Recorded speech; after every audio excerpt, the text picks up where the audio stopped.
എന്റെ നാട്ടിൽ ഇന്നലെ ബ്രസീൽ ഫാൻസ് വലിയൊരു ഫ്ലക്സ് വെച്ചു. എന്റെ പൊന്നു ഗംഭീര. ഹലോ പ്രിൻസിക്കാണ്. നമുക്ക് വീഡിയോയിലാണ്. ഞായറാഴ്ച പുതിരത്തിലെ ബ്രസീൽ ഫാൻസ് കൊണ്ടുപോയിട്ടാ അവരുടെ മുഖത്തൊക്കെ ഉണ്ടാ ചായം പൂശിയിട്ട് എന്റെ പൊന്നെ ബ്രസീലിന്റെ ഫ്ലക്സ് വയ്ക്കാനുള്ള പരിപാടി ഗംഭീര കളത്തിലാണ് അവർ നിൽക്കുന്നത്. ആദ്യമായിട്ടാണ് ഒരു ഫ്ലക്സ് വയ്ക്കാൻ വേണ്ടി പുതിരത്തിൽ ഇമാതിരി ആഘോഷം നടക്കുന്നത്. ഗംഭീര സാധനമായിട്ട് നാസിക് ഡോള് വന്നു, വണ്ടിയോളുണ്ട്. എന്റെ പൊന്നേന്ന് കത്തും പുതിരത്തി. ഞാൻ കടലാക്കിയിട്ട് ആർത്തരമ്പിട്ടാണ് അവർ വലിയൊരു ഫ്ലക്സ് ഞങ്ങളുടെ ക്ലബിന്റെ മുന്നിലേക്ക് കൊണ്ടുപോകുന്നത്. പുതിരത്തിലെ ബ്രസീൽ ഫാൻസിന്റെ ഒരു ചരിത്ര നിമിഷം തന്നെയാണ്. ബ്രസീൽ ഫാൻസ് വരണത് കണ്ടു നിൽക്കുന്ന ആൾക്കാരുണ്ടാ. അപ്പൊ അവരുടെ സെറ്റപ്പ് എങ്ങനെയായിരിക്കും?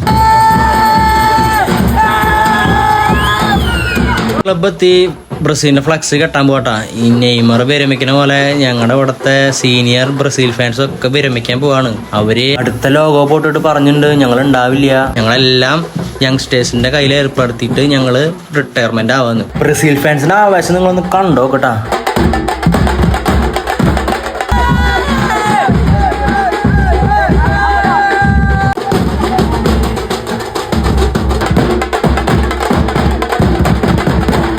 ബ്രസീൽ ഫാൻസ് എൻ്റെ നാട്ടിൽ അംഗം കുറിച്ചിട്ടാ. ഇനി കാണാൻ പോണത് അർജന്റീനയാണ്. ബ്രസീലും അർജന്റീനയാണ് ഞങ്ങളുടെ നാട്ടിൽ കൂടുതൽ. അപ്പോൾ കണ്ടത് മനോഹരം, കാണാൻ പോണത് അതിമനോഹരം. അപ്പോൾ ശരി, ഞാൻ ജർമ്മൻ ഫാൻസാണ്. നമുക്ക് അടുത്ത വീഡിയോയിൽ കാണാം.